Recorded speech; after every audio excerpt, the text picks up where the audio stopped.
para todo ello contamos con las tres personas que nos conocemos, yo creo, prácticamente de otros sitios. Vamos a empezar con Cintia, que tengo aquí. Gracias, Cintia, de verdad, por incorporarte aquí, por la mesa. Cintia es profesora de la Universidad Autónoma, es investigadora, doctora en metodología de investigación y evaluación educativa, coordina el máster universitario de educación para la justicia social en la Universidad Autónoma de Madrid, si no me equivoco. Es miembro del grupo de investigación Cambio Educativo para la Justicia Social, que se conoce por las siglas de CICE. También forma parte de la red de investigación sobre liderazgo y mejora educativa. Ha participado, es coordinadora técnica de la red iberoamericana sobre cambio y eficacia escolar. En fin, tiene publicaciones varias y en algunas revistas concretas, como la revista iberoamericana sobre calidad, eficacia y cambio en la educación, o por poner otro ejemplo, la revista latinoamericana de educación inclusiva. Es la equidad social, es alguno de esos aspectos, uno de los puntos donde Cintia, entre otros, más ha trabajado. Y bueno, y le dejamos la palabra para que nos cuente toda su sabiduría y todas sus reflexiones en este sentido. Van a ser una intervención de 15 minutos aproximadamente por cada una de las ponentes y ponentes y luego con la intención de que se abra un debate. Muchas gracias. Gracias por invitarme. Yo creo que es un lujo poder compartir este foro de encuentro. Cuando me plantearon que íbamos a compartir un espacio para hablar sobre los retos del sistema educativo, yo creo que uno de los retos que nos estamos enfrentando actualmente es el reto de la segregación escolar, y sobre eso va a ser mi aportación concretamente, en eso me voy a centrar. Porque yo creo que no debemos de ser inocentes. La segregación escolar no es una consecuencia de políticas bien intencionadas que buscan mejorar la calidad educativa. La segregación escolar es un acto deliberado con total intención de excluir, de marginar y de apartar del sistema educativo a determinados estudiantes y hacer que estos estudiantes no puedan recibir una enseñanza de calidad. Y si no empezamos a hablar de segregación en esos términos, no nos podemos enfrentar y comenzar la lucha contra ella, ¿no? Entonces, bueno, empezamos definiéndola y estamos hablando en esos términos. Manuel Castells, el que fue nuestro ministro de Universidades, que ahora mismo tenemos a Joan Subirats, Manuel Castells se refería a la segregación escolar de la siguiente manera. Decía que existía segregación escolar en estas situaciones en las que los estudiantes son... la distribución de los estudiantes en las escuelas se produce no solamente en términos de diferencia, sino también en términos de jerarquía. Fijaros qué concepto tan fundamental. Esa jerarquía es la que está haciendo que hay un grupo, hay unos determinados colectivos que son involuntariamente mantenidos en determinadas escuelas, en guetos. Así que hablar de segregación escolar es hablar de segregados y segregadores, es hablar de opresores y oprimidos. ¿Y quiénes son los oprimidos en nuestras escuelas?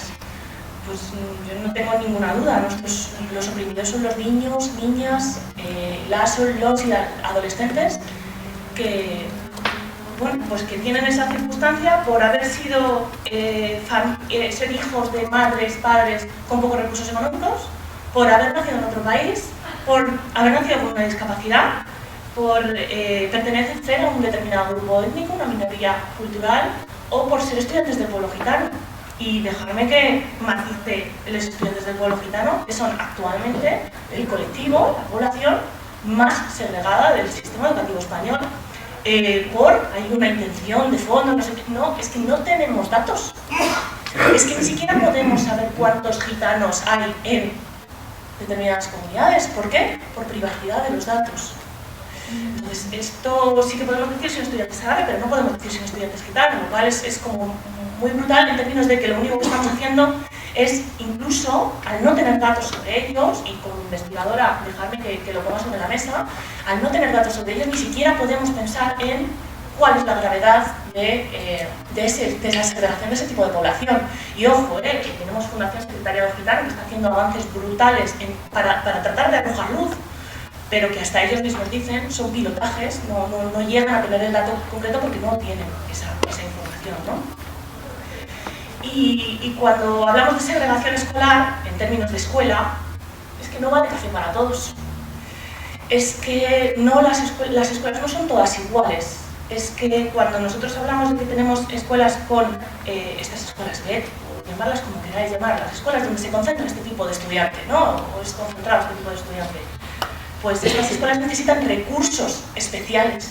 Es que estas escuelas necesitan ratios que para otras escuelas pueden parecer asumibles. Estas escuelas no pueden con esas ratios, no se puede manejar una clase normal. Requieren de un apoyo diferencial a esos estudiantes, necesitamos eso. Requieren de un profesor especializado para dar respuesta a las necesidades de esos estudiantes. Tenemos actualmente un currículum sobresaturado de contenidos, que estas escuelas no pueden dar respuesta a tanto contenido. ¿Por qué? Porque, hablando en claro, es que para que un niño aprenda, lo fundamental, no solamente que asista al colegio, a la escuela, es que tiene que venir desayunado, es que tiene que saber lo que es el respeto, es que tiene que saber lo que es la escucha. Y eso también hay que enseñarlo cuando estamos hablando de este tipo de colectivos. Y la dirección escolar, bueno, pues la dirección escolar de estas escuelas, lo que hay que tratar es de que no naufrague en septiembre, y hay muchas que aguantan hasta noviembre, lo cual es, oye, un impulso interesante. Pero claro, ¿qué van a hacer si tienen una plantilla totalmente volátil, que no saben con qué profesores cuentan al principio de curso, que no pueden implantar proyectos de innovación, que no pueden plantar proyectos de mejora dentro de la escuela? Claro, es que estas direcciones escolares hacen lo que pueden. Y entonces, ¿qué causa la segregación escolar? Bueno, si sabemos las causas, pues desgraciadamente la segregación escolar no responde a un movimiento lineal que identifica la causa, sabe la consecuencia, soluciona el problema. Desgraciadamente no. Y hablamos de lo que se llama un círculo vicioso de la segregación escolar. Este círculo vicioso establece que la segregación es a la vez causa y es consecuencia. Y esto es lo complicado. Fijaros, una escuela que tiene unas determinadas dificultades hace que las familias no lo elijan. Si las familias no lo eligen, esa escuela tendrá menos recursos. Que no tiene menos recursos, entonces el profesorado y su plantilla será más inestable. Por lo tanto, se produce este círculo vicioso en el que todo engloba todo y la segregación es en sí causa y es consecuencia.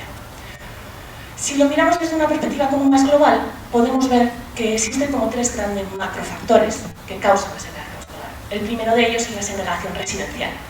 Sabéis que efectivamente, bueno, pues los barrios, y hay determinados barrios que se concentra determinado grupo poblacional. Efectivamente, la escuela implantada en ese barrio tendrá las características que tenga el barrio. A eso se le llama el efecto de arrastre en la literatura científica. Lo que ocurre es que investigaciones nacionales e internacionales han demostrado que la segregación escolar puntúa más alto que la segregación residencial, es más fuerte, y es más fuerte incluso en aquellas zonas en las que se potencia lo que es la libertad de elección de centro. Uno de los segundos macrofactores es la existencia de esta triple red de centros, porque actualmente nuestra normativa de educación lo que está permitiendo es que la educación privada en España se financie con fondos públicos, y esto pues hay que ponerlo sobre la mesa. Recordemos que España está a la cabeza de la OCDE con la mayor parte de un tercio, más del 30% de nuestra población de estudiantes no universitarios está en la escuela privada. Esos 14 puntos por encima de la media de la OCDE. Y la tercera de las grandes macrofactores, causas de la segregación escolar, es lo que se llama la lógica de mercado aplicada a la educación, que se viste de palabras muy bonitas. Se viste de libertad de enseñanza. ¿A quién no le gusta la libertad de enseñanza? Bueno, pues la libertad de enseñanza lo que está empujando es, por ejemplo, a la existencia de los programas de bilingüismo. ¿Por qué va a ser malo un programa de bilingüismo? Claro, es malo cuando la manera en la que se implementa es que solamente aquellos padres que pueden matricular a escuelas de bilingüismo son aquellos que tienen recursos económicos o culturales para poder ayudar a sus hijos a hacer los deberes en otro idioma. Y también esta lógica de mercado se esconde bajo palabras igual preciosas, la libertad de elección. La libertad de elección, en realidad, lo que sabemos es que está potenciando, entre otras cosas, esa creación de la zona única. Lo que está potenciando es a la concertada, a la escuela concertada. Y entonces, aquí es donde juega directamente el principio de acceso igualitario que marca nuestra ley educativa, porque ese acceso igualitario de todos y todas los estudiantes está mermando y se está haciendo que no todos los estudiantes sean igual de válidos, porque se está dando precio al mérito, valor al esfuerzo personal. Entonces los estudiantes no son todos iguales, sino las escuelas empiezan a competir para conseguir estudiantes. Son muchas las consecuencias que genera la segregación escolar. Y a mí me gustaría que hiciéramos, tengo tiempo, y pusiéramos un poquito de cifras a cómo de dramática es la situación, cómo de dramático es este reto que tiene la educación española de la segregación escolar. Fijaros que fundamentalmente en España hablamos de dos tipos de segregación escolar. Hay muchos tipos, pero fundamentalmente en España tenemos las escuelas para ricos y para pobres y tenemos las escuelas para extranjeros o para no extranjeros. Os presento en estas gráficas cuáles son los valores de la segregación escolar en primaria, en un lado, y en educación secundaria en la otra. Veis señalados dónde está España, y fijaros que siempre España puntúa por encima de la OCDE. Los valores de la segregación escolar en España, tanto en 2015 como en 2018, son los dos últimos datos que tenemos, siempre puntúa por encima de valores de la OCDE. Y ahí arriba, pequeñito, veis a Madrid. Madrid está por encima, muy por encima de OCDE, España y demás, los valores de la segregación escolar de esta comunidad autónoma, solo por debajo de Turquía. Bueno, si nos planteamos en términos europeos, ¿dónde estaríamos? Bueno, pues Turquía es la primera, Madrid es la segunda. En España se segrega para ricos y se segrega para pobres. Eso es lo que dicen los datos. Tenemos escuelas de muy ricos, tenemos escuelas de muy pobres. Ese es el tipo de segregación que estamos haciendo en términos de carácter socioeconómico. Y existen grandes diferencias por comunidad autónoma. No todas lo estamos haciendo de esta manera. Fijaros Canarias, Aragón, Castilla-La Mancha, Galicia. Las políticas implementadas en esas comunidades autónomas no están disparando la segregación escolar como si lo están haciendo Madrid, País Vasco, y están por encima, evidentemente, de la media de España. Es decir, hay algo en las políticas educativas, lo sabemos, hay algo en las políticas educativas que son lo que están disparando la segregación escolar en determinadas comunidades autónomas. Y estas diferencias en las comunidades autónomas, si las contextualizamos, como os decía, en términos de Europa, pues ahí lo veis, ¿no? Marcado en verde más oscuro el promedio de la Unión Europea, disparada al otro lado la Comunidad de Madrid, con Rumanía, Eslovaquia, República Checa, a esos niveles es de los que estamos hablando. Y de nuevo, es que las diferencias entre las comunidades autónomas, yo sé que hablar de Finlandia es un poco siempre Finlandia, Olin, pero es que lo está haciendo, bueno, pues Finlandia, Islas Baleares, Galicia, Suecia, Aragón, Irlanda, bueno, pues que no lo están, en términos de segregación escolar, lo están haciendo muy bien. ¿Y cómo vamos? ¿Vamos mejor o estamos peor? Pues los datos evolutivos muestran que nuestros datos, que el avance de la segregación escolar es flagrante, ¿no? Vamos hacia adelante. Nuestros datos siguen mostrando que efectivamente las políticas que se están implementando no están dando resultados efectivos para luchar contra la segregación escolar y el índice no para de crecer. Como os decía, efectivamente tenemos la segregación también de los inmigrantes. Y os muestro datos similares. Aquí, efectivamente, también en inmigrantes, en estudiantes que han nacido en otro país, también tenemos unas puntuaciones que son superiores a la media de la OCDE. Estamos completamente 4 puntos por encima y 4 posiciones por encima de la OCDE, y también con grandísimas diferencias en torno a las diferentes comunidades autónomas. Y quiero de nuevo que os fijéis,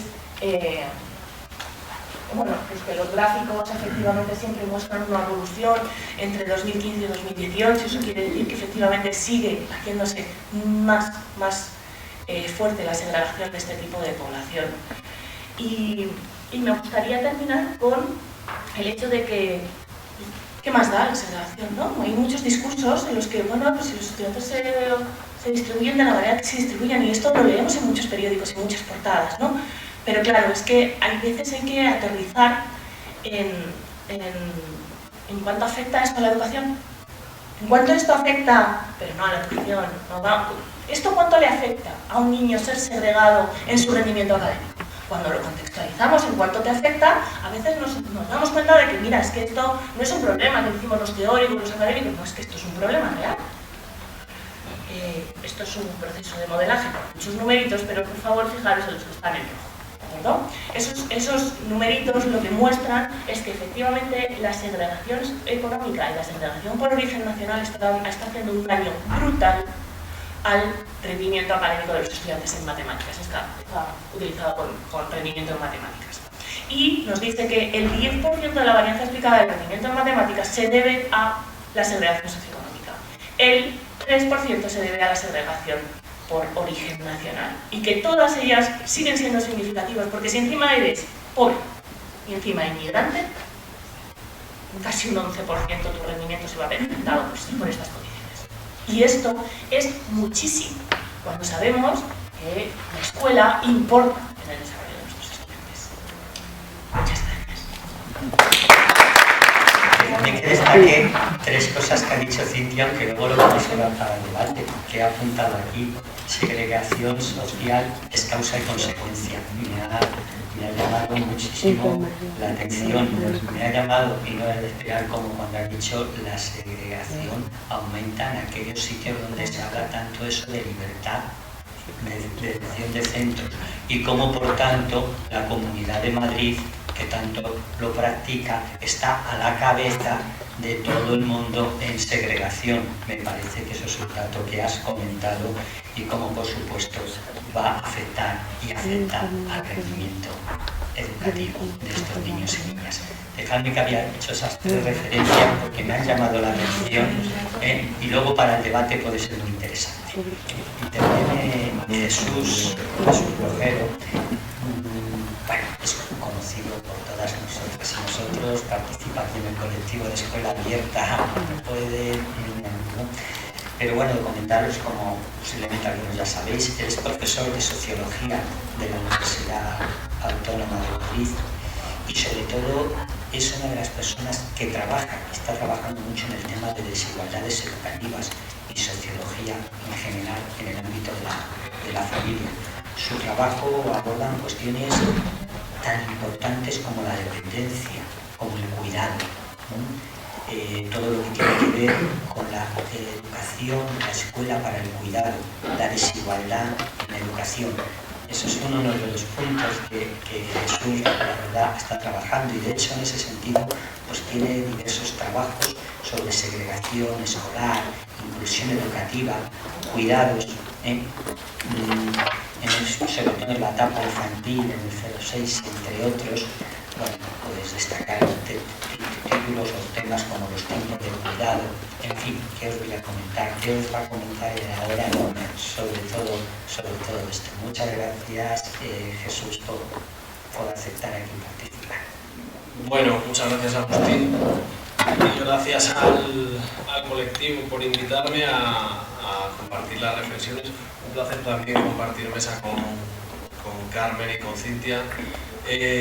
Y estar, bueno, es un placer estar rodeado de gente a la que quiero mucho y a la que admiro mucho también. Hay gente también que no os conozco, pero es verdad que esto es un poco como mi casa. Desde que yo era chiquitito aquí he estado yo esperando fuera, jugando al fútbol, mientras esta escuela de verano se desarrollaba, y luego ya me fui metiendo en este mundo, ¿no?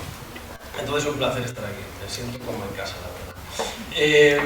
Entonces, bueno, con respecto a la mesa, yo me tomé esta pregunta como si me preguntan a vosotros: ¿qué desafíos ves en el sistema educativo hoy? Y con respecto al futuro. Entonces, esta es una respuesta un poco genérica, con algunos datos que bueno, igual decir, pues esto ya lo había pensado yo. Pues bueno, yo comparto las reflexiones y luego charlamos, que es de lo que se trata. Yo creo que partiría de cuál es el contexto, qué características hay en el contexto actual que son diferentes o que forman un cóctel que hace diferente este momento, ¿no? Y particularmente desafiante o preocupante, ¿no? Entonces yo destacaría tres cosas. La primera es la caída demográfica en la que estamos y que se va a pronunciar en los próximos años, ¿no? Ahí tenéis un gráfico que salió hace algunos días de un informe de SADEPOL que es muy analítico el informe y que nos anuncia una caída demográfica muy profunda en los próximos años, sobre todo en algunas regiones de España. En Madrid parece que va a ser menos pronunciada esa caída, pero también se va a producir de forma importante. Entonces ahí, no sé si se ve bien, pero se ve como en 2013 hubo un pico de alumnado, ¿no? de población escolar entre 0 y 15 años, como ya estamos en esa línea de puntos en 2023, como ha habido una caída muy fuerte, pero como esa caída se va a pronunciar en los próximos años y eso va a tener un impacto muy importante en el cierre de aulas y en el cierre de centros. Y la gran pregunta aquí es en qué aulas, o sea, en qué colegios se van a producir esos cierres. Ese es el primer elemento que yo destacaría. El segundo es un contexto dominado por la desinformación y por la polarización. Y aquí traigo un gráfico, porque a mí me gusta ilustrar casi todo con gráficos y encuentro datos. Esto es del Reino Unido, pero se ve como cada vez los jóvenes y nosotros también nos informamos más a través de las redes sociales y estamos más intoxicados informativamente, ¿no?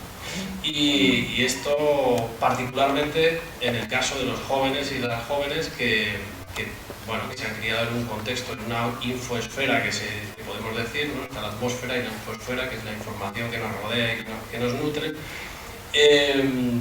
mucho más dominada por esto, ¿no? Entonces, el otro día, por ejemplo, en clase me dice un estudiante, es que en España tenemos un problema muy grave, tenemos los impuestos altísimos y ese problema está generando paro y eso además afecta a la educación. Hay una cosa, un salto mortal argumentativo que yo digo, a ver, para. ¿Y esa información de dónde la sacan? Pues es que lo dice un señor, un economista en TikTok. Muy bien, pues digo, entonces la primera cosa llegando a la universidad es decir, vamos a ver, TikTok no es una fuente rigurosa de información, Instagram tampoco. Entonces, lo primero que tenéis que hacer, amigos y amigas, es saber cómo informaros, ¿no? Bueno, en fin, pero esto, en fin, supongo que estamos rodeados en los institutos y en nuestro alumnado en este sentido. Pero esto es un problema. Y además avanzan.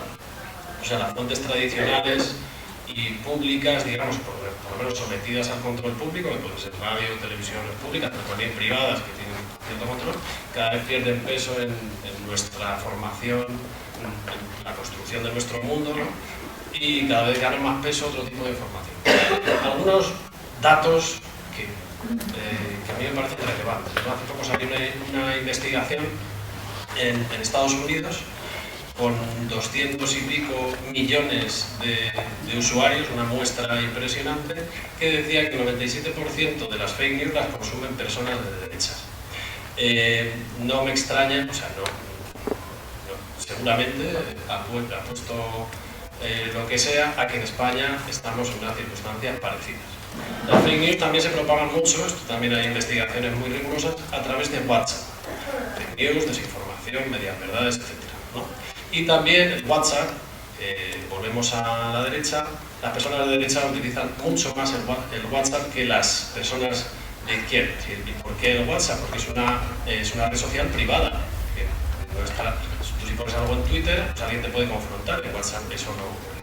Bueno, parece que me estoy aquí liando mucho con esto, pero es que me parece, primero la caída demográfica, luego este contexto de desinformación creciente, que me parecen dos elementos fundamentales. Y en este sentido también una creciente polarización, que aquí huyamos de equidistancias, porque la polarización, quien la está ejecutando permanentemente es la derecha. Y esto es algo planificado, supongo que no estoy diciendo nada nuevo para la mayoría, planificado con una intención política y una intención de construir un determinado tipo de opinión pública. Y España, estamos ahí en cabeza en cuanto a percepción de polarización de los medios. Tercer elemento, primero caída demográfica, contexto de desinformación y la tormenta perfecta para mí, la concluye el poder territorial de la derecha, que como bien sabéis es quien gestiona la educación en nuestro país. Esos tres elementos, aparte de todo lo demás, hay más elementos en el contexto, ¿no? Pero estos tres me parecen fundamentales y nuevos, digamos. Su combinación para mí da lugar a amenazas para nuestro sistema educativo, aparte de para nuestra sociedad en general. El primero es un vaciamiento, un cuestionamiento de las bases, de los fundamentos del derecho a la educación, tal y como lo entendemos. Es decir, se está construyendo un nuevo sentido común, una nueva idea de derecho a la educación que cuestiona lo que seguramente la gente que estamos aquí entendemos como derecho a la educación. En primer lugar, la educación, el derecho a la educación se plantea que ya no tiene por qué ser inclusiva, que tiene que ser comprensiva. O sea, no hace falta que todo el alumnado comparta centros, ni que haya un currículo común. Podemos establecer diferencias entre centros, entre currículos, que compitan, ¿no? Lo ha explicado bien Cintia. La escuela pública tampoco tiene por qué ser, el derecho a la educación tampoco equivale a escuela pública, entonces es escuela privada. Así se puede garantizar el derecho a la educación. Y ahí está la pelea hasta el 11, ya sabéis que las leyes anteriores garantizaban una plaza en un centro público. Llegó la 11 y dijo no. A partir de ahora se garantiza una plaza en centros sostenidos por fondos públicos. Puede ser concertado. Y luego ha llegado la LOMLOE y ha tratado de cambiar. Pero bueno, esto da igual, da igual. La Comunidad de Madrid, por ejemplo, se lo pasa por el forro, con perdón, a veces me dejo llevar por expresiones de este tipo. Esta cuestión, desde incluso antes, durante la LOE, aquí había zonas escolares donde no se podía elegir escuela pública. Y ahora, por supuesto, sigue existiendo, a pesar de que la LOE dice que hay que garantizar una plaza en un centro público. ¿Por qué? Porque no se entiende desde la perspectiva cada vez más dominante que esto forma parte del derecho a la educación, que la educación pública en la garantía forma parte de esto. Que ahí ha dado datos muy interesantes Cintia, y ahí está el papel de la segregación escolar, que como ha mencionado ella, no es un problema para la derecha, no es un problema, ¿no? O sea, ¿qué pasa? Pues ya está, la vida es así, la gente se distribuye, la gente elige y esto es el resultado de la libertad de las familias, ¿no? Y aquí traigo algún dato, por ejemplo, este gráfico, que lo que refleja es la evolución del porcentaje de abandono educativo según los estudios de la madre de los alumnos, ¿no? Entonces ahí, buena noticia, ha descendido en términos generales el abandono educativo temprano, ¿no? Pero esto es por una circunstancia económica muy probablemente, ¿no? Teníamos un abandono educativo muy elevado en una etapa de boom económico a finales de los años 2000, de la primera década de los 2000, entonces esa profunda crisis económica hace que se reduzca el abandono educativo. Si los jóvenes no tienen dónde trabajar, se mantienen estudiando, básicamente. Entonces ahora, pero aparte ha habido más esfuerzo en términos de postobligatorio. Buena noticia. Pero vemos cómo persisten las desigualdades, cómo a pesar de este avance, quienes tienen madres con estudios inferiores, de primaria o inferior, pues tienen un abandono educativo temprano del 36%, que multiplica por más de 10, más de 11, el del abandono educativo de los hijos de madres con estudios superiores. Esto son desigualdades educativas que ya forman parte de nuestro paisaje educativo y que aceptamos como normales, pero a las que el sistema educativo debería dar respuesta. En cuanto a la mercantilización, algunos datos que he hecho en estos últimos días para hoy, ¿no?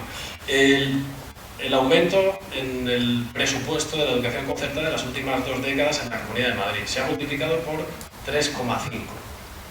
Ha pasado de 353 millones de euros a más de 1.200, ¿no? Y su peso en el presupuesto global ha pasado del 19% al 28%. Y estos cálculos están mal hechos, son los que siempre se nos presentan, porque es un cálculo que no tiene en cuenta la cesión de terrenos, las desgravaciones fiscales, no tiene en cuenta que la inspección educativa también atañe a la educación concertada. Entonces, es todavía mayor. De hecho, hay estudios ya que no están publicados que dicen que el coste por alumno, el gasto público por alumno en la concertada en muchas zonas de Madrid es mayor al gasto público en alumno de la educación pública, que siempre se dice la educación concertada es más barata. Pues cada vez menos, y ahí estamos ya, estamos ya en Madrid, acercándonos en este sentido.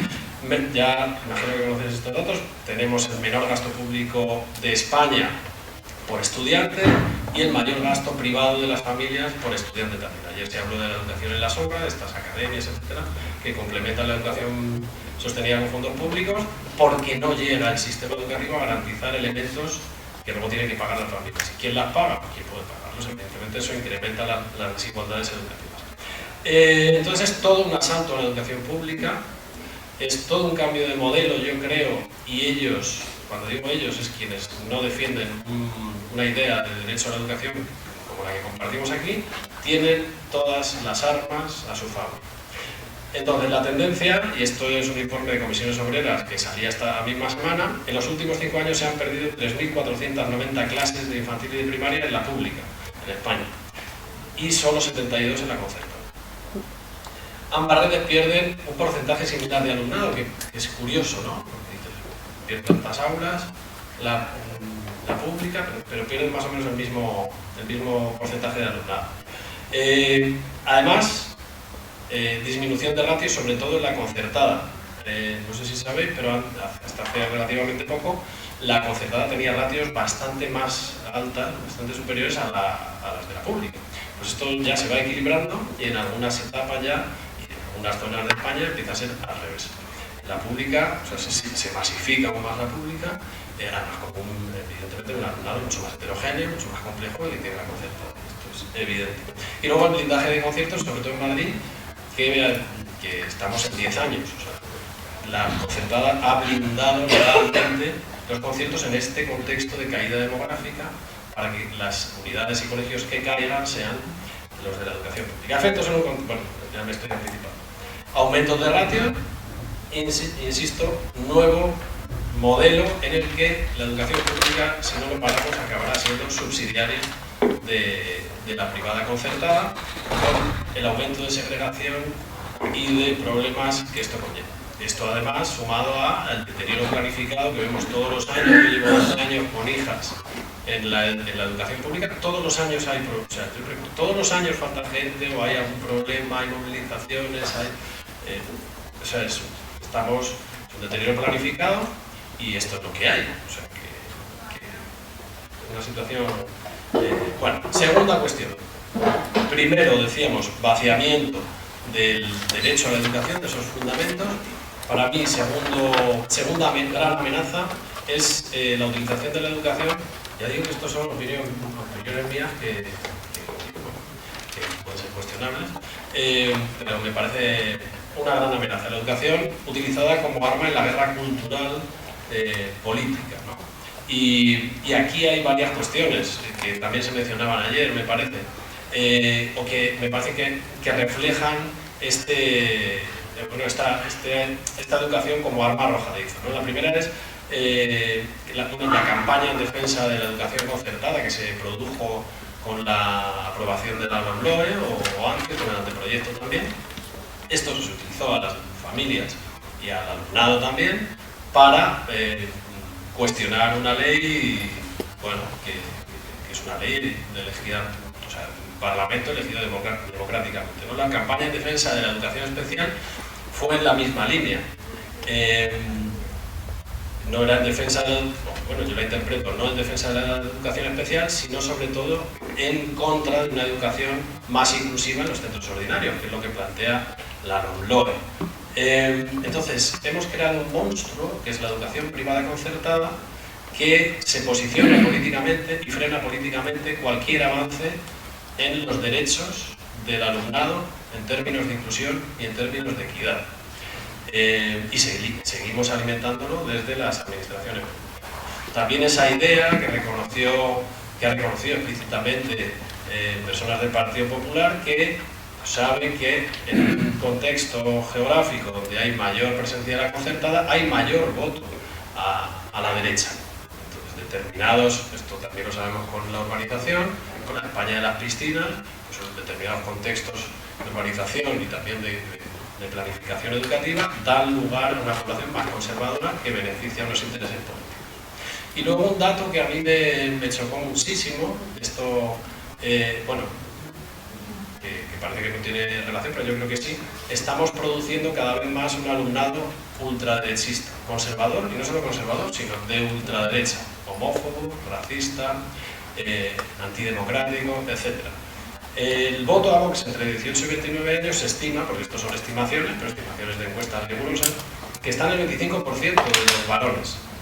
Esos son los chavales que salen de nuestro sistema educativo, que tenemos en las aulas universitarias. Uno de cada 4 vota a Vox, con todo lo que ello implica. En las mujeres es mucho más reducido este porcentaje.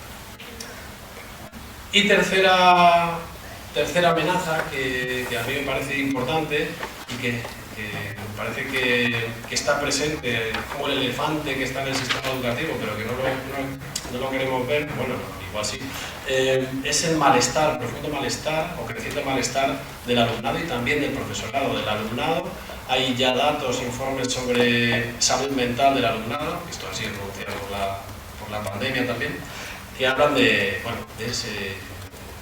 datos escalofriantes, ¿no? Pues aquí traigo evolución de los trastornos mentales entre 2017 y de conducta, perdón, y 2021, ¿no? Y se ve un aumento muy pronunciado de este tipo de situaciones problemáticas. Y luego el 5%, 1 de cada 20 de jóvenes y adolescentes padece un trastorno de alimentación, ¿no? Y un 6% ha manifestado intenciones de suicidio. Estamos hablando de la punta del iceberg de un problema tremendo, ¿no? de nuestro alumnado y nuestros jóvenes, ¿no? Aquí también el tema del acoso escolar, que es algo que por muchos protocolos, etcétera, que aplicamos, pues, sigue en aumento. Y en definitiva, me gusta esta viñeta porque está en inglés, ¿no? Pero como soy bilingüe, es que vivís en Madrid, pues la pienso. Este joven koala tiene un problema de salud mental. Está el koalita ahí y ostras, ¿dónde estoy? Entonces, yo me pregunto si nuestro sistema educativo es este bosque con árboles cortados y este koalita no son nuestros estudiantes, pero también nosotros o vosotros, ¿no? Como docentes, un contexto donde no nos desarrollamos, donde, bueno, está incluso contra nuestra naturaleza emocional, ¿no? Entonces, el gran desafío, ¿cuál es? Pues el de siempre. Es combatir todo esto, es resignificar el derecho a la educación, es formar personas, formar una ciudadanía sana, física y mentalmente, culta, democrática, solidaria y comprometida. Ese es el objetivo del derecho a la educación. Hay Durkheim, un sociólogo clásico que participó en el invento de los sistemas educativos modernos y participó en el diseño del sistema educativo francés en sus inicios, pues él decía, el sistema educativo tiene que servir para 2 cosas. La primera, no por orden de importancia, formar ciudadanos, o sea, formar trabajadores para el nuevo sistema económico de la sociedad industrial que se estaba creando en el siglo XIX, que era cuando se crean los sistemas educativos. Y la segunda, formar ciudadanos y ciudadanas capaces de convivir en sociedad y de construir una sociedad sólida y cohesionada. Entonces la pregunta es, ¿desafío del sistema educativo? Pues el desafío es crear este tipo, o sea, conseguir esto. Y yo creo que no vamos mal en el primer aspecto que decía Durkheim, no vamos mal, aunque la formación de trabajadores y trabajadoras, con muchas desigualdades, como sería el gran problema, hay problemas de equidad, pero donde vamos muy mal, por lo menos yo me lo planteo así, es en la formación de personas críticas, rigurosas y comprometidas y con la construcción de una sociedad cohesionada. Entonces, un par de apuntes del cómo, porque digo, lanzo aquí a la gente mi visión apocalíptica, pero no digo nada. Bueno, contra el vaciamiento del derecho a la educación, pues yo creo que lo que estamos haciendo hoy aquí tiene un enorme valor, tanto desde el punto de vista formativo como emocional, me parece. Saber que hay gente que quiere cambiar las cosas y construir de forma colectiva es básico. Contra la verdad cultural de la derecha, diálogo educativo, respuestas en base a argumentos y datos y que barbaridades no se queden sin respuesta en el espacio mediático, pero también en las aulas. Y finalmente, contra el malestar y la vulneración de derechos, pues resistencia cuando se vulneren esos derechos y construcción colectiva de alternativas. Que esas medidas contravengan la ley orgánica. Y es que yo me quedo alucinado. Digo, o sea, ¿cómo es posible que en la Comunidad de Madrid salgan leyes que claramente van contra los LOE y no pasa absolutamente nada. Pues entonces, no sé, a ver qué pasa con el gobierno, con la nueva legislatura, si es que la hay, y si este posicionamiento cambia y la decisión del gobierno central empieza a ser combatir estos desmanes y estas ilegalidades, a mi juicio. Pero también nos queda claro, parece que no queda otra que construir desde abajo, construir alternativas desde lo micro, desde los centros, desde las facultades también, desde todos los ámbitos que podamos, porque desde lo macro lo tenemos crudo, aunque haya que seguir peleando en ese sentido. Y nada más, esta segunda posibilidad. Déjame que señale 3 cositas solo, porque habéis seguro tomado algunos apuntes. Yo creo que Jesús ha hecho una referencia importante a esa caída demográfica y cómo realmente está afectando más a la escuela pública. Ha señalado las 3 amenazas que todos teníamos, la de la inclusión, la escuela pública, la equidad. Me ha llamado la atención el dato que ha dicho cómo las desigualdades están aumentando en aquellos hijos e hijas de madres con estudios inferiores. Yo aquí saco una pregunta para luego el posible debate. Todavía seguimos con esto de los deberes escolares para casa. Cuando lo planteamos en los centros es un debate. Me explico decir porque de alguna manera alguna relación hay entre eso que llamamos deberes escolares y ese dato que Jesús nos señalaba. Y por supuesto ha hablado de algo muy importante, de ese pensamiento cada vez más conservador de la juventud que estamos formando. La escuela algo tiene que hacer en este sentido, lógicamente, y por supuesto señalaba, y me ha preocupado también, que ya lo sabíamos, ese malestar del alumnado y del profesorado, y por tanto señalamos algo que yo creo que luego tendrá que salir. La educación socioemocional no puede ser algo así que se enseñe de manera casual, tiene que ser un aprendizaje imprescindible. Ayer aquí Chelo hablaba entre aprendizajes imprescindibles y aprendizajes deseables. Creo que compartimos todos que la educación socioemocional se tiene que convertir en un aprendizaje imprescindible. Y ha dado propuestas y una propuesta efectivamente tiene que ver con esto. La reflexión colectiva. Recuperemos los movimientos de reflexión del profesorado en el conjunto con la comunidad educativa. Que este año sea un reto de verdad de recuperar lo que podemos llamar estos movimientos de reflexión. Gracias Jesús por tus aportaciones. Y terminamos con la última intervención, una intervención que es con Carmen Heredero. Déjame que es que Carmen nos conocemos de hace mucho tiempo, no puedo por menos, coincidimos en el movimiento sindical en comisiones obreras. Ella es doctora en filología, ha sido maestra y profesora de lengua y literatura aquí en esta localidad, en Getafe, ¿vale? Ha sido, y desde ahí nos conocimos, secretaria de la Mujer e Igualdad de la Federación de Enseñanza de Comisiones Obreras. Ella dice que ahora actualmente está jubilada, pero son de esas personas jubiladas que la vemos tan activas como lo que sé, señalo por aquí, una persona que más conocemos, ¿no? Esa actividad en eso que llaman etapa jubilosa. Pero dejadme que diga algo de Carmen, que yo creo que es importante. Ella ha compaginado a lo largo, siempre que nos conocemos, su actividad docente con la actividad sindical y con la participación en el movimiento feminista. 3 aspectos indisociables de lo que tiene que ser el compromiso en la función docente. El profesorado, ante todo, también es muy importante ese compromiso social. Esa triada de esas 3 variables nos refleja lo que es el compromiso social como maestra.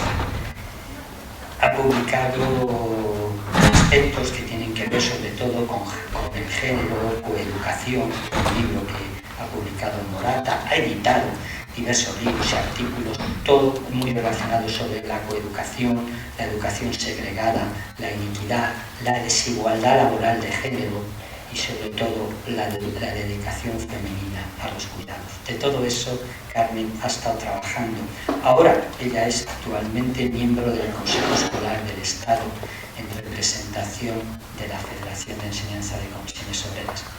Gracias, Carmen, por estar aquí con nosotras y con nosotros. Muchísimas gracias, Agustín, por esa presentación estupenda. Se nota que somos amigos desde hace mucho tiempo, es verdad. Y bueno, gracias por estar aquí, que no es exactamente mi casa, pero casi, ¿no?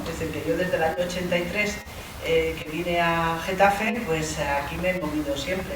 En el Greco primero, colegio que ahora es un aparcamiento de coches, ahora me he paseado por ahí y digo, qué diferencia, ¿no? Y luego en el Puigcerdá, bueno, luego, yo he estado siempre un poco compaginando, ¿no? Tenía unos periodos de docencia, luego me reclamaba el sindicato y me liberaba, pero la docencia me llamaba de nuevo y volvía, en fin, estaba así un poco toda mi vida. Bueno, bien, yo creo que he intentado ser coherente con lo que pienso y no sé si lo he conseguido al 100%, seguramente no, pero bueno, por lo menos lo he intentado. Y en esa medida de buscar la coherencia, pues creo que pues si se puede seguir reflexionando, seguir trabajando por una sociedad mejor, pues se debe. Y por eso sigo haciendo pues alguna cosilla. No es lo mismo que con el trabajo, porque el Consejo Escolar del Estado me requiere no demasiado tiempo, pero bueno, por lo menos intento eso, todavía aprovechar un poco mi cabeza, mi tiempo, mi conciencia, ¿no? para hacer lo que se pueda. Voy a hacer, como soy la última, de un tema tan amplio, que aborda todo, en fin, tan necesario por otra parte, ¿no?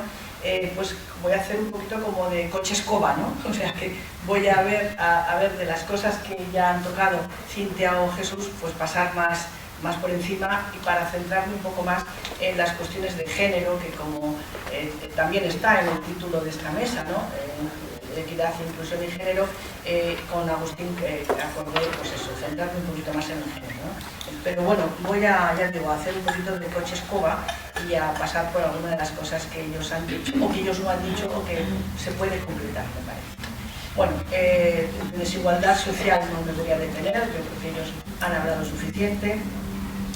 Me detengo, esto sí que tiene más que ver. Estoy sacando en estas primeras diapositivas aspectos, problemáticas sociales importantes, ¿no? El tema de la discriminación de género es más amplio que el de la violencia machista, quiere decir que las mujeres, la discriminación que sufrimos las mujeres va mucho más allá que la violencia machista, pero os saco el tema de la violencia machista porque quizá sea pues el aspecto más sangrante, ¿no? Más doloroso, más problemático, ¿no? De esa discriminación hacia las mujeres.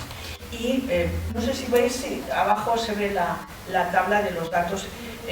Curioso, yo tuve una charla, tuve una mesa redonda también a primeros de septiembre, y en ese momento esta tabla, en la columna última del mes de septiembre, había 4. En ese mes había 4 mujeres muertas. Ahora ha pasado. Bueno, y entonces ahora salen, es que aquí se ve tan bajito esto, 48 es lo que figura ahora de asesinadas en este mes. En este momento, exactamente el 8 de septiembre, que tenía yo esa otra charla, eran 42. O sea, desde el 8 de septiembre solamente hasta el 23, que estamos en 15 días, tenemos 6 mujeres muertas más.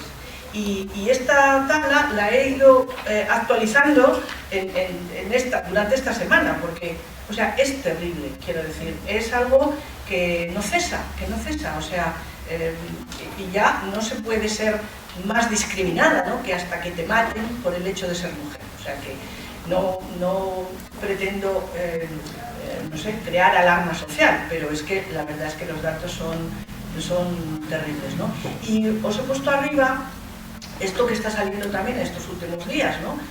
Con el tema de la inteligencia artificial, como los adolescentes, los chicos, están utilizando también eso para agredir, para seguir agrediendo a las chicas en este caso. Y esta mañana oía en la radio nuevos casos en Alcalá de Henares. Estos eran de un pueblo del sur, Almendralejo. Ahora han salido casos en Alcalá de Henares. O sea, esta violencia machista que se da fundamentalmente, ¿no?, en las personas adultas, como también tiene un reflejo terrible, tremendo en nuestros alumnos y alumnas en los centros, ¿no? El otro problema, otro gran problema social es el de la exclusión social. Y aquí, algo han comentado también Cintia, creo, os he sacado algunos ejemplos que tienen una... Por supuesto, es una exclusión social en la sociedad, en el mundo de los adultos, de las personas adultas, pero también en la escuela. Es decir, que ahora hablaba Jesús del acoso, ¿no? Y sabemos que uno de las causas o de los elementos con los que se hace el bullying escolar es el tema de la gordofobia, ¿no? Es terrible, ¿no?, para los críos y las crías, o el tema del amaneramiento o de mostrarse miembro del colectivo LGTB, ¿no? Son casos que claramente están entre las principales causas de exclusión social, socialmente y en nuestros colegios también, ¿no? Sobre causas de todo esto, esos eran un poquito como los síntomas, ¿no?, los problemas sociales más visibles y más sangrantes, ¿no? Un estado de bienestar muy insuficiente, esto tiene que ver, por supuesto, con los asuntos de equidad económica, ¿no?, o sea, de desigualdad económica, las tasas de paro que todavía se mantienen.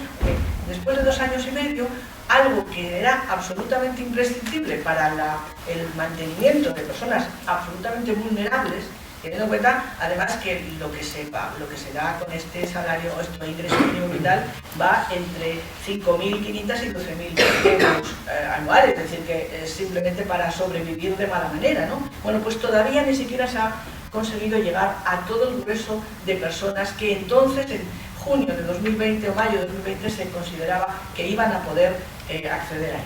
Es decir, que, bueno, ya no sé si tenéis gente que lo haya solicitado al lado, las dificultades para conseguirlo son tremendas y en algunos casos, pues si tienes una cosa ya no te dan otra, en fin. Esto es un estado de bienestar muy, muy insuficiente. ¿El sistema educativo qué hace? Ahora entramos ya un poco más en materia, ¿no? Bueno, aquí voy a pasar muy rápidamente porque por supuesto que han hablado de ello. Escasa inversión en educación pública, Jesús ya ha hablado expresamente de las diferencias pública-privada, yo creo que es clarísimo, ¿no? Y cómo se fomenta la concertada en determinadas comunidades autónomas, como tenemos la desgracia, ¿no?, de que ocurra en Madrid. Una excesiva segregación escolar, hemos hablado de las 3 redes. Yo creo que este es un elemento fundamental para la segregación. Hay segregación por origen, nivel socioeconómico, por origen nacional, el caso de los gitanos que ha comentado Cintia. Yo creo que en nuestro país, que no tenemos demasiada inmigración, demasiadas otras razas, ¿no? Yo creo que el caso de los gitanos, que además lo arrastramos desde hace mucho tiempo, ¿no?, es nuestra especial cultura marginada, creo que es claro. Comentaba Cintia la falta de datos y comentaba lo del secretariado gitano. Yo tenía algunos datos del secretariado gitano, que es una encuesta, más bien no son datos reales, sino una encuesta, donde le salía que hay verdadera segregación entre la encuesta hecha, no sé si eran 5.000 estudiantes en 500 centros, una cosa así. Bueno, no os voy a pasar esos datos para centrarme después en lo otro. Bueno, esto podríamos decir que son problemas derivados de políticas educativas negativas, ¿no? Ya se ha comentado, la segregación escolar no es algo que casualmente ocurre, es que se busca expresamente la segregación. El bilingüismo o el tema del distrito único en la Comunidad de Madrid, eso produce segregación, claramente, ¿no? Hay también, todavía sigue habiendo la separación en grupos homogéneos del alumnado, desgraciadamente, todavía ocurre eso, ¿no? En fin, pero eso tiene que ver, ya digo, fundamentalmente con políticas de las administraciones públicas. Pero hay dos aspectos que son estos otros que voy a comentar ahora, que los que me voy a detener ya más, que es una insuficiente atención a la diversidad y una insuficiente coeducación. Y esto ya, por supuesto que tiene que ver con políticas públicas, porque desde las administraciones públicas se debería fomentar una formación del profesorado para poder hacer eso, claramente, y no sé si no se hace es por algo, ¿no?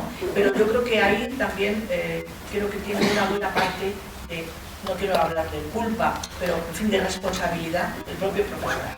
Yo creo que tenemos como profesores, bueno, yo permitidme que hable todavía como en presente, aunque ya no lo soy, pero yo creo que esto de ser profe se lleva toda la vida, ¿no? Tenemos una responsabilidad concreta, directa, nosotros, nosotras, de formarnos, aunque no nos dé la administración formación, de buscarla y de tenerla, ¿no? Bien, pues yo creo que hay también aquí, yo creo que esto es achacable claramente también al propio profesorado, no hay una formación suficiente para estas dos cosas. Cuando tenemos una clase de alumnado muy diverso, no sabemos qué hacer con ella. Y desde luego no fomentamos esa integración, esa inclusión que realmente sería necesaria. Y en el caso de la coeducación creo que pasa algo lo mismo, ¿no? O sea, no somos conscientes de la discriminación, no vemos que se trate de manera diferente a chicos y chicas. Yo eso lo he comprobado, aparte de mi experiencia concreta, en investigación concreta también. Mi tesis doctoral fue sobre el tema de la transmisión del género en el sistema educativo, ¿eh? Y todo el profesorado al que le preguntas te dice, no, yo trato igual a chicos y a chicas. O sea, nadie reconoce que hay un trato diferente, pero realmente hay un trato diferente. Entonces yo creo que primero hay que ser conscientes de que hay una realidad diferente, de que tenemos un trato diferente y de que hay que cambiar eso. Y luego tenemos que tener mecanismos, saber hacerlo, cómo hacerlo, ¿no? Primero es como el médico y el saber el diagnóstico y luego saber cómo se cura la enfermedad, ¿no? Pues en este caso lo mismo. Yo creo que ahí no quiero quitarle culpa para nada, ya digo, a las administraciones educativas, porque deberían fomentarlo, son las primeras obligadas en hacer eso, pero creo que el profesorado también se le debe exigir una formación, un interés personal, profesional, si queréis, ¿no? por formarse. Bueno, contra la segregación tendría unas cuantas medidas, ¿no? Muy concretas, porque yo creo que Jesús ha hablado más en general, ¿no? De filosofía más general de la segregación, ¿no? Medidas concretas, ¿no? Pues, por supuesto, que el criterio de barrio, de cercanía al centro, sea fundamental a la hora del acceso a los centros. Creo que eso es... Decía Cintia, ¿no? Hay una discriminación también por barrios. Es verdad que el barrio Salamanca en Madrid pues no es lo mismo que el barrio de Usera, ¿no? Y por tanto, el alumnado y los colegios no van a tener el mismo número de alumnos. Pero según todos los estudios realizados, es menor este tipo de segregación que la que ocurre dentro del barrio, ¿no? Entonces, que la cercanía del domicilio sea un criterio que prime sobre otros.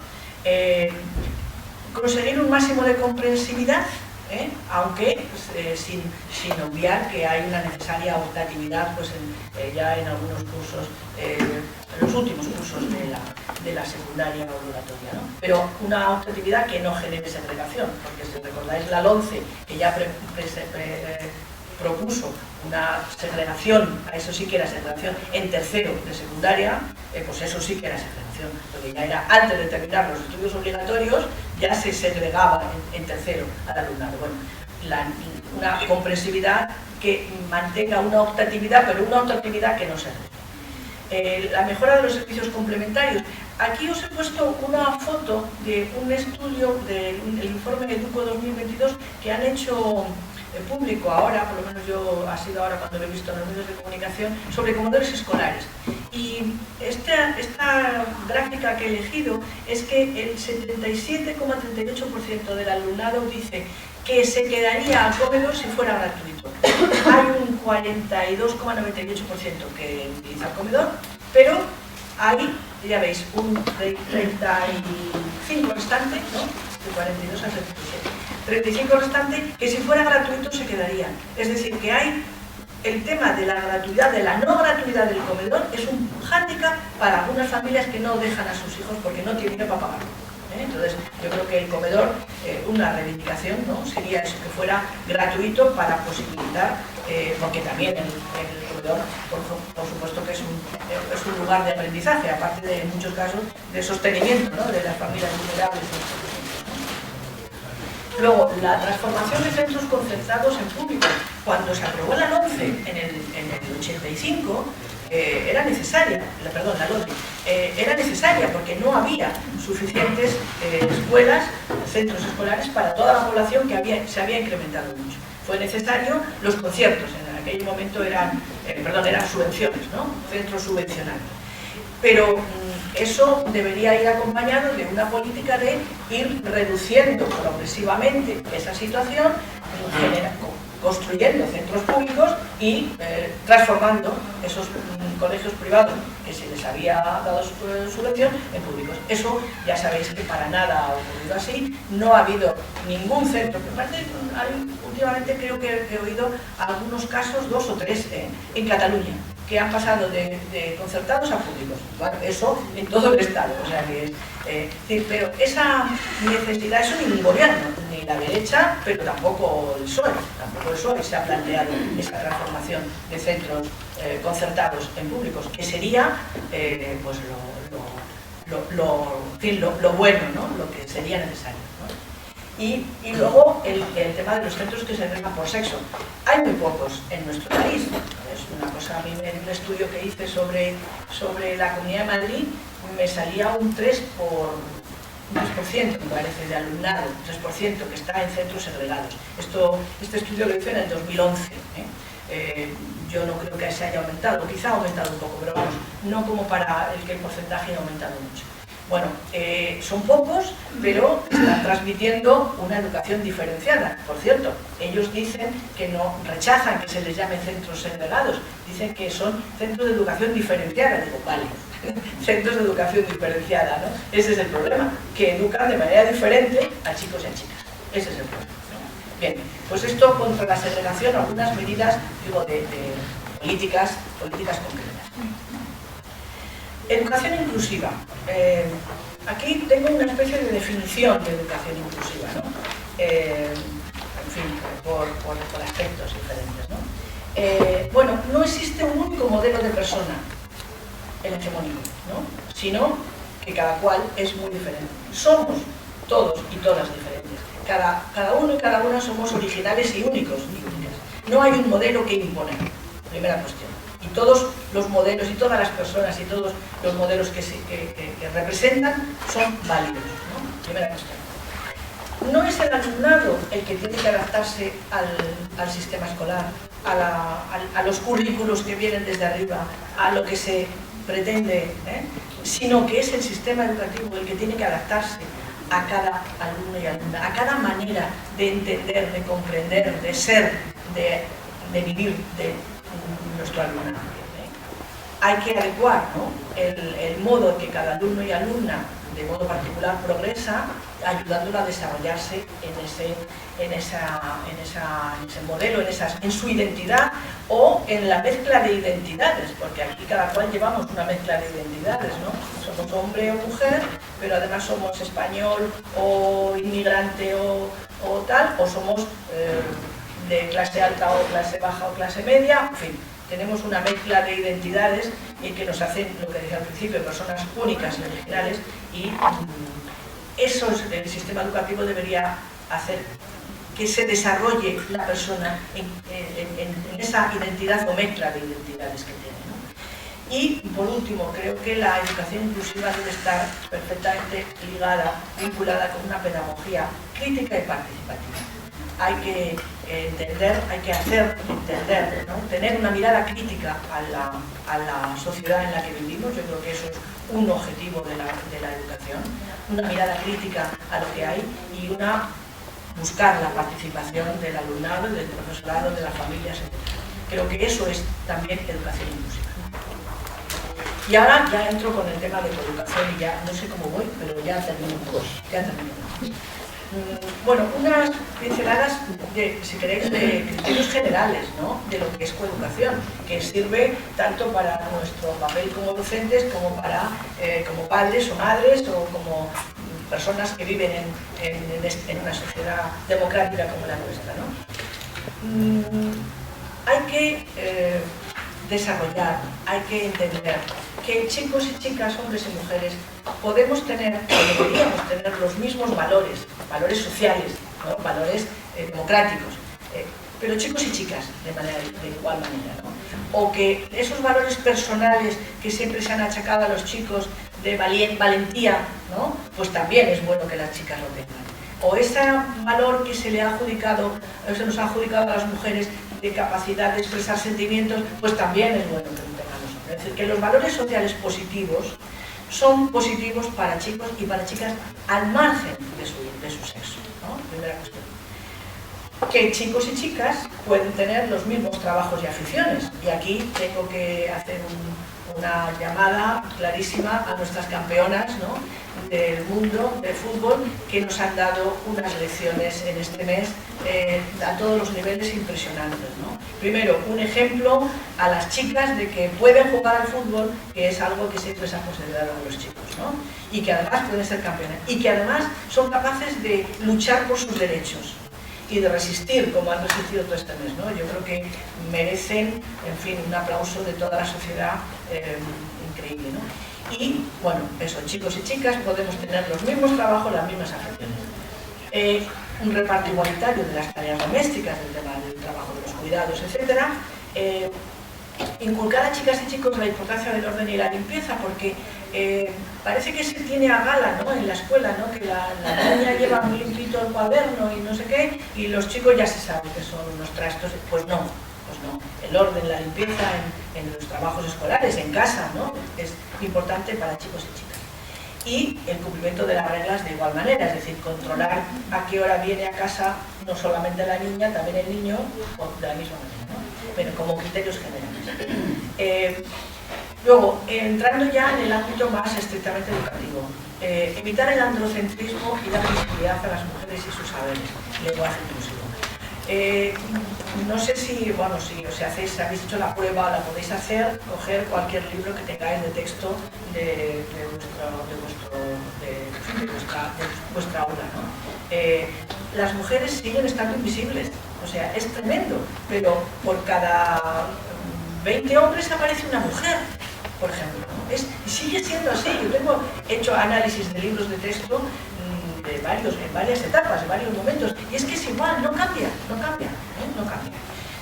Visibilizar a las mujeres y sus saberes. Que ahí os he puesto, por ejemplo, hay dos publicaciones que hemos hecho en Comisiones Obreras para echar una mano, para ayudar al profesorado, ¿no? Es aportaciones de las mujeres a las matemáticas, con varias mujeres matemáticas que yo debo reconocer que yo era la primera que las desconocía, en absoluto. O sea que si alguien de aquí sabe alguna mujer matemática famosa, pues enhorabuena, porque yo creo que no se conoce. Bueno, pues hay mujeres matemáticas. El otro era sobre la lengua y literatura, porque en un libro de texto que puedes encontrar de lengua y literatura, te puedes encontrar con 2 páginas de Galdós y media página de Leonardo Bazán, perfectamente, hoy todavía, ¿no? Y así con todo, ¿no? Os he puesto otro ejemplo de este libro, La química de la cocina, que me parece muy interesante, ¿no? Porque lo de integrar en el currículum educativo es dar valor a algo que ha sido siempre del mundo femenino, ¿no? Como es el tema de la cocina, ¿no? Entonces, este libro en concreto es de una amiga muy conocida, que era profesora de física química y que daba las clases de tercero de la ESO en el laboratorio, era una cocina. Entonces, todas las mezclas, disoluciones, en fin, todas las cosas, los conceptos que se manejan, ¿no? En química eran a partir de recetas de cocina. Se daba valor al algo del ámbito femenino, era muy cercano además a chicos y chicas, ¿no? El trabajar con esos materiales que los tienes todos los días, y desde luego se daba también importancia a las propias chicas en la clase, ¿no? Y luego os he puesto la guía de consejos escolares que coeducan, que tengo el honor de haber participado en ella, que la presentamos en marzo pasado y que ahí la tenéis en la web. Si pongáis guía de consejos escolares que coeducan, ya os aparece, está en la página web del Consejo Escolar del Estado y da múltiples ideas, ¿no? Para trabajar la coeducación en las aulas. Educar en masculinidades no hegemónicas, yo creo que esto es un poquito más concreción de lo que he dicho antes, pero es bueno que los niños entiendan que pueden llorar, que está muy bien que lloren, ¿no? Y que está muy bien que sean cariñosos y que sean amables y que sean sensibles, ¿no? Hablaba antes Jesús, ¿no? De la cuestión de la sensibilidad, ¿no? La pedagogía de las emociones, los placeres, las sexualidades y los vínculos afectivos. Bueno, es tan importante esto, o más creo, que las matemáticas. Yo creo que a mí no me cabe ninguna duda, ¿no? Y quiero centrarme dentro de todo este título general en el tema de la educación sexual. Hemos visto las víctimas de violencia de género, hemos visto lo de la inteligencia artificial esta, las agresiones sabemos, ¿no?, que el uso de la pornografía empieza a los 9 años, y eso cada 2 por 3 lo saca la prensa, ¿no? ¿Y qué hacemos? ¿Y qué hacemos en la escuela? Es decir, es que parece que no existe, ¿no? Parece que no existe esa realidad de la sexualidad, que es algo propio de las personas, propio, bueno, positivo, y que, por supuesto, hay que también ayudar a vivirlo. Entonces, ahí nada, os he puesto algunas ideas rápidas, ¿no? La comprensión de la sexualidad como algo positivo, como valor, como placer. Algo de entrada fundamental. Adecuado, por supuesto, a la edad de cada crío, cada niño, ¿no? Desde conocer el propio cuerpo, admitirse, comprender su sexualidad, admitir su sexualidad, entender que otras sexualidades también son legítimas y son posibles, y, por supuesto, también unido a el tema de los peligros asociados a la sexualidad, pero por ejemplo con el embarazo, en fin, ese tipo de cosas, ¿no? O el tema de las redes y del sexting, ¿no? Se llama, ¿no?, del uso en las redes, por ejemplo, es lo que estábamos hablando antes de la inteligencia artificial con las caras de niños, ¿no? Bueno, pues si en la escuela no hacemos esto, por otra parte, cuando se habla de violencia machista, todo el mundo dice educación, educación, educación, pero bueno, ¿qué hacemos? Primero, yo creo que hay una realidad que no estamos formados al profesorado para dar educación sexual. Teníamos que empezar por ahí. Y las administraciones educativas deberían empezar por ahí y ya estar planteándose ya cómo hacerlo, porque ya la ley ya recoge la educación sexual en todas las etapas. Ya la recoge. Pero bueno, ahora lo siguiente es, ¿y qué profesorado va a hacer eso? Tendré que formar al profesorado para que lo haga, ¿no? Bien, pues eso creo que es responsabilidad de las administraciones educativas y responsabilidad propia del profesorado también, ¿no? Y por último, y acabo con esto, una pedagogía inclusiva que reconoce la diversidad de educación sexual y de género. Aquí os he puesto una guía que acaba de salir y que me llegó ayer o antes de ayer de una amiga, que es un amigo, perdón, es trans, de la Rey Juan Carlos, pero con otras universidades también, que la han publicado ahora. Ahí tenéis cómo se llama, y abajo no sé si veis se ve el enlace de abajo que podéis acceder a ella. Es muy interesante. Es sobre, bueno, explicar conceptos diferentes, empieza por ahí, ¿no? Explicación de conceptos y luego pues un poco pautas, ¿no? Y yo querría centrarme solamente en la última cuestión que tengo puesta ahí de los puntos, ¿no? Porque me parece que es un tema, quizá la cuestión de la homosexualidad y el lesbianismo ya se va admitiendo más, socialmente también, pero el tema de la transexualidad, pues no, creo que todavía estamos muy en pañales, ¿no? Yo creo que hay ejemplos en casi todos los centros, ¿no?, de alumnado que siente que no se corresponde su género al que le han dicho, ¿no?, que tiene que ser, y hay verdaderos problemas. Yo creo que es un tema complejísimo, y precisamente porque es complejísimo tenemos que tener muchos más elementos para actuar, ¿no? Y yo creo que hay un criterio, me parece fundamental, que es respeto y acompañamiento. Respeto y acompañamiento. Y luego, bueno, pues cariño y todo lo demás, ¿no? Pero no decir no, tú no eres lo que dices que eres, porque evidentemente eso no tiene sentido, pero y luego buscar profesionales, buscar ayuda, buscar apoyos de cualquier manera. Pero yo creo que este es un tema que en estos momentos es un reto, es un desafío que tenemos también en la escuela. Perdona si me ha tocado demasiado.